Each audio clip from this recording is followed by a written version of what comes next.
Hello friends, welcome to A to Z study. कैसे हो आप सभी? आई होप कि आप लोग बहुत ज़्यादा अच्छे होंगे।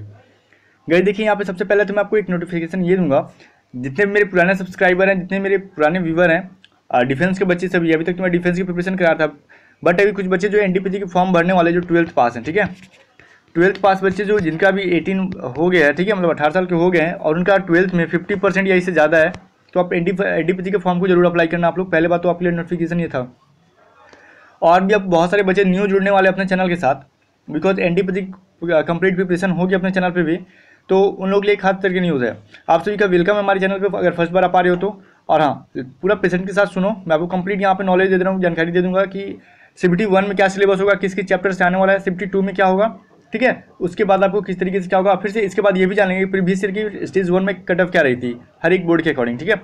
चलो, तो जैसे कि आपको सबको पता है, टाइम वेस्ट नहीं करेंगे कि ड्यूरेशन, जो एग्जाम का ड्यूरेशन है 90 है मिनट, मतलब क्या 1.5 घंटे का एग्जाम है आपका, ठीक है। ऑनलाइन एग्जाम है, इसलिए आपको CBT रखा गया है, ठीक है, कंप्यूटर बेस्ड टेस्ट। अब रही जनरल अवेयरनेस, आपको जीके का सेक्शन से देखो वेटेज सबसे ज़्यादा, यहाँ पे 40 क्वेश्चन पूछेगा, मैथमेटिक्स से 30 पूछेगा, जनरल इंटेलिजेंस कहने का मतलब रीजनिंग का जो है 30 क्वेश्चन पूछेगा, टोटल 100 नंबर का क्वेश्चन पूछेगा, ठीक है। और 100 नंबर का क्वेश्चन और 100 क्वेश्चन रहेंगे, एक एक नंबर के सारे क्वेश्चन रहेंगे। अब देखो बच्चों, यहाँ पर ध्यान दो, जो भी PWBD है, मतलब क्या उनके लिए क्या है कि 120 मिनट उनको मिल जाएगा, ठीक है, टेंशन मत लेना आप लोग। और जिन ये निगेटिव मार्किंग की बात आप लोग सबसे पहले पूछो, सर निगेटिव मार्किंग होगी कि नहीं, तो 1/3 यहाँ पे साफ साफ लिखा हुआ है, ठीक है। स्टेज 1 का जो सिलेबस यहाँ पे एनटीपीसी ने इशू कर दिया है, तो 1/3 इसका क्या होगा, निगेटिव मार्किंग होगा, ठीक है। तो इतना आपने समझ लिया। अब इसके अलावा देखो, अगर आप पूरी चैप्टर के अकॉर्डिंग आप लोग पढ़ोगे कि मैथमेटिक्स में कौन कौन से चैप्टर आएंगे, तो देखो सबसे पहले तो ध्यान दिया करो, ये तो सरकारी.com का फेवरेट वेबसाइट से मैंने PDF डाउनलोड कर लिया है, बट इसके ऑफिशियल वेबसाइट से भी आप डाउनलोड कर सकते हो, लेकिन इजी मुझे यहाँ पढ़ रहा था इजी से, तो मैंने डाउनलोड कर लिया। अब देखो, किसी भी आप सब्जेक्ट के लास्ट में देखना, सबके लास्ट में ETC जोड़ देता है, ठीक है। तो इन सभी से ज़रा बहुत खतरनाक चीज़ होता है ETC आपका, ठीक है, एटसेट्रा। तो ये जो सबसे खतरनाक चीज़ साबित हो जाता है कभी कभी, बिकॉज आप लोग क्या करते हो, सिलेबस उठाते हो, ETC को भूल के जितने भी यहाँ पे सिलेबस पे नाम दिए रहते हैं, बच्चे क्या करते हैं, इन सभी चैप्टर्स को बहुत ज़्यादा अच्छे कर लेते हैं। इसके अलावा वो सभी चैप्टर्स जो कि आपके यहाँ पे नहीं, यहाँ पे जिक्र किया गया है, वो सभी चैप्टर्स छोड़ देते हो। तो ऐसा गलती बिल्कुल ही मत करना। मैथमेटिक्स की बात करूँ अगर, सबसे पहले तो ध्यान से सुनो, आपके टीचर्स ने जितना भी पढ़ा रखा है अभी तक, ठीक है, आपने कहीं भी कोचिंग किया हो, जितने भी चैप्टर आपने पढ़ रखे, सारे चैप्टर्स को बहुत अच्छे से पढ़ के जाना आप लोग। तो सबसे पहले मैं बात ये बोलूँगा कि हर एक चैप्टर्स को आपको अच्छे तरीके से फोकस करके जाना है, क्योंकि आपको 30 नंबर का क्वेश्चन आएगा, 30 मैथ का क्वेश्चन आएगा, कम नहीं होता है, ठीक है। और यहाँ पे बहुत इंपॉर्टेंट बात भी हम करने वाले हैं। पहले देखो, जनरल इंटेलिजेंस मतलब रीजनिंग की बात करें, यहाँ पे इंटेलिजेंस एंड रीजनिंग की बात करें, यहाँ पे देखो इसमें भी ETC। अब ये मत पूछना कि सर या फिर कोई भी आप कुछ भी बोलो कि इसमें ये चैप्टर नहीं दिया हुआ, ये चैप्टर आएगा कि नहीं जब मैं प्रिपरेशन स्टार्ट कराऊंगा, तो ठीक है।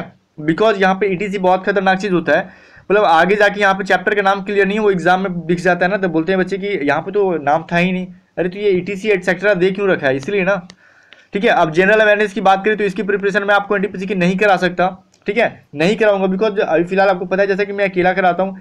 तो जनरल अवेयरनेस के यूट्यूब पे बहुत सारे चैनल मिल जाएंगे, या फिर आप खुद से भी पढ़ो, तो लूसेंट इज द बेस्ट, ठीक है। अब लूसेंट के अलावा को क्या पढ़ना है, बिल्कुल 2018 का करंट अफेयर जो है बिल्कुल भी अपडेटेड हमेशा रहना आप लोग करंट अफेयर से, बिकॉज करंट अफेयर कभी कभी पूछता है, मैंने प्रीवियस ईयर के एक्सपीरियंस के अकॉर्डिंग बताऊं, मैं करंट अफेयर में पूछने लगता है तो 10 से 12 कभी कभी का पूछ देता है उसमें, ठीक है। किसी सेट में किसी में 2-3 क्वेश्चन दे दिया और किसी में 10 से 12 दे दिया। अब ये तो आपको पता नहीं कि आपका सेट में कौन सा आएगा, ठीक है। तो ये मत सोचना, इंतजार मत रहना यार, मेरे तो 2 ही 3 करंट अफेयर आएंगे, इग्नोर मत करना करंट अफेयर कभी भी। 2018 के कंप्लीट करंट अफेयर को और 19 के खासतौर इतने भी एग्जाम से पहले तक के करंट अफेयर को बिल्कुल भी अच्छी तरीके से आपको देख के जाना होगा, ठीक है। चलो, ये तो बातें रह गई। और बाकी स्टैटिक्स के लिए आप लोग जो भी आप लूसेंट को बहुत अच्छा से देख के जाना, ये आपके लिए मोस्ट इंपॉर्टेंट बात रहेगी, लूसेंट को मिस मत करना, ठीक है। चलो, ये तो आपकी हो गई, क्योंकि हम जनरल अवेयरनेस में कोई भी चैप्टर का नाम नहीं लेंगे। आप मैथ का जो है स्क्रीनशॉट ले सकते हो, अदरवाइज मैं टेलीग्राम चैनल पे PDF को क्या करूँगा, प्रोवाइड कर दूंगा। आप टेलीग्राम चैनल ज्वाइन कर सकते हो, लिंक आपको डिस्क्रिप्शन में है। ये तो भाई देखो CBT 1 की बात रही, लेकिन CBT 2 की सिलेबस देखने से पहले मुझे कंप्लीट क्या करेंगे, प्रीवियस ईयर क्या देख लेंगे, CBT 1 का कितना कट ऑफ गया था, ठीक है। उससे हमें एक अंदाज मिल जाता है कि आपने फॉर्म अभी नहीं भरा है, उसके फॉर्म को अप्लाई नहीं किया, तो ये हमें पता चल जाता है कि किस बोर्ड में ज़्यादा कट ऑफ जाता है, ठीक है। ये सभी चीज़ें पता चल जाती है। अगर फॉर्म अप्लाई कर भी दिया है तो देखो कि आपका अगर बोर्ड का कट ऑफ ज़्यादा जा रहा है तो आपको तैयारी उसी के लेवल करना होगा, ठीक है। और भी इंपॉर्टेंट बातें करते चलते उस PDF की तरफ। गाइस देखो, यहाँ पे कंप्लीट यहाँ पे है, और देखो ये जो आपको जितने भी यहाँ पे आपको जानकारी दे रहा हूँ मैं यहाँ पे, ठीक है। तो ऐसा नहीं है कि मैं कंप्यूटर हूँ, मेरे माइंड में सब कुछ सेट है, ऐसा नहीं है। पूरी रिसर्च के बाद मैंने गूगल पे बहुत ज़्यादा रिसर्च किया, अलग अलग वेबसाइट पर बहुत ज़्यादा मैंने देखा, ठीक है, जितने भी जिन्होंने और क्रेडिबल साइट से उन सभी से मैंने उठाया ये सभी जानकारी को, ठीक है। जैसे आपका जागरण जोश हो गया, इन सभी को मैं क्रेडिट दे रहा हूँ यहाँ पे, ठीक है। क्यू मैथ्स हो गया, आपका टेक्स्ट बुक हो गया, इन सभी जितने भी क्रेडिबल है, ठीक है। प्लस में इसके आरआरबी के जो ऑफिशियल है उसके अकॉर्डिंग में बात कर रहा हूँ हर एक चीज़। अब देखो सबसे पहले हम बात कर लेते हैं, देखो यहाँ से आपको 21 जोन में, आपको 21 जोन का यहाँ पे है, ठीक है।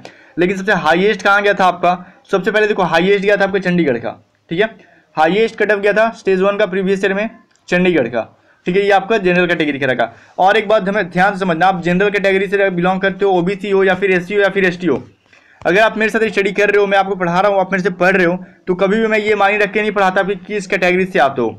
मैं हमेशा अपने बच्चे को यही बताता हूँ, अपने स्टूडेंट को यही बताता हूँ कि आपको अपने एग्जाम में 100% देना है, 100% की तैयारी करना है। बिकॉज ये कहीं पता नहीं है कि हो सकता है कि आप ओबीसी से हो या फिर एससी एसटी से हो, आपका भी कटअप हाई जा सकता है, ठीक है। तो ऐसी बात नहीं है कि हम इसी कटअप के अकॉर्डिंग तैयारी करेंगे। 50 नंबर हमें पार करना है, जरूरी नहीं है कि जो पिछले बार 50 नंबर आया बिलासपुर में या फिर जनरल का 68 आया तो इस बार भी 68 आएगा। हो सकता है कि इससे कम भी चल जाए या फिर हो सकता है इससे बहुत ज़्यादा अधिक भी चल जाए। देखो दिन पर दिन क्या हो रहा है, आपका कंपटीशन हाई होता जा रहा है। सिलेबस इसलिए ये जो आपको प्रीवियस ईयर कटअप इसलिए मत देखो कि हमें इसके अकॉर्डिंग तैयारी करना है, ये इसके अकॉर्डिंग तैयारी बिल्कुल भी नहीं करना है। आप कटअप देख के थोड़ा सा सेटिस्फाई हो जाओ, बिल्कुल आपको 100% की तैयारी करके यहाँ से जाना है, ठीक है।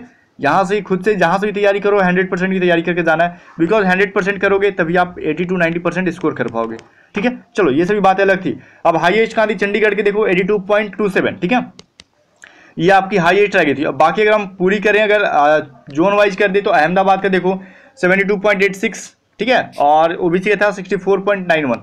अब देखो सबसे ज़्यादा यहाँ पे बच्चे पूछते हैं सर पटना इलाहाबाद ये सब बताओ। देखो पटना का था जनरल का 63.03, ठीक है, ऐसे करके इसके आसपास में, लेकिन 63 के आसपास में कुछ रहता है, ठीक है। ओबीसी का 53 रहता है, ठीक है। अब देखो एससी का 38 और यहाँ पे 26 हो गया एसटी का। इसके बाद अब बहुत सारे बच्चे पूछेंगे सर मुझे इलाहाबाद का बता दो, है ना। तो चलो ये भी देख लो भाई, इलाहाबाद में वैकेंसी बहुत ज़्यादा है तो बच्चे ज़्यादा जोड़ देंगे इस पर। तो 77 के आसपास कुछ थी यहाँ पे जनरल कैटेगरी की यूआर की। बाकी ओबीसी की देखो 70 के आसपास थी, 62 थी इसकी एससी की, और एसटी की 47। और देखो ये जो 77 जो है यहाँ पे कम मत समझना, कटअप को हाई कटअप ही जाएगा और इस बार भी ज़्यादा जाने की संख्या है। बिकॉज यहाँ पे सीट ज़्यादा है, वैकेंसी ज़्यादा है, बच्चे टूट के पड़ जाते हैं जहाँ सीट ज़्यादा रहता है, ठीक है। तो इस बात को ध्यान रखना। और कभी भी कटअप को अकॉर्डिंग तैयारी मत करना, मैं हमेशा बोलूँगा 100% देना, ये सब भूल जाना है। कटअप कितना जा रहा है बस सेटिस्फिक्शन एक रख लो कटअप को देखिए। ये सब ये मैं आपको पीडीएफ टेलीग्राम चैनल पे दे दूंगा, आप एक एक करके या फिर स्क्रीनशॉट करके भी देख सकते हो, ठीक है। बिकॉज वीडियो बहुत ज़्यादा लेंदी हो जाएगा, ये सभी मैं एक एक पॉइंट पे बात करने लगूँ, अभी तो आपका टाइम वेस्ट नहीं करना चाहता मैं। देखो अब यहाँ पे अब ये CBT 2 का है, ठीक है। अब CBT 2 में आपको क्या होगा, देखो यहाँ पे हर एक को 120 मिनट मिलेंगे, ठीक है। मतलब क्या 2 घंटे का एग्जाम मिलेगा, टाइम मिलेगा। लास्ट में कुछ इंपॉर्टेंट बात बताने वाला एग्जाम के भी, उसे जरूर सुन लेना आप लोग, ठीक है। देखो यहाँ पे आपको टाइम कितना मिलेगा, 2 घंटे का टाइम मिलेगा, जिसमें जनरल अवेयरनेस से आपको 50 हो जाएंगे, जीके के टोटल क्वेश्चन कितना हो जाएगा 50 हो जाएंगे जीके जीएस के, ठीक है। मैथमेटिक्स आपको 35 हो जाएगा, एक नंबर का क्वेश्चन रहता है। जनरल इंटेलिजेंस ये भी क्या हो जाएगा, रीजनिंग भी आपके 35, मतलब दोनों मिला के 70 और वो तो आपके वो हो गया 50, 120।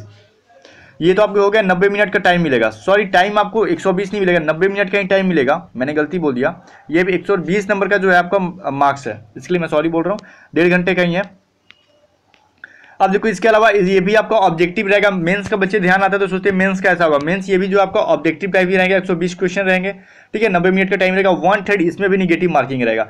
और देखो इंपॉर्टेंट बात है, अगर जिसका भी स्किल टेस्ट जिसमें जिस पोस्ट के लिए है वो सभी का क्वेश्चन ये आएगा कि सर बताओ स्किल टेस्ट में क्या उसके जो स्पीड क्या होती है टाइपिंग में। तो इंग्लिश के लिए 30 वर्ड पर मिनट होते हैं, हिंदी के लिए आपको 25 पर वर्ड होते हैं पर मिनट।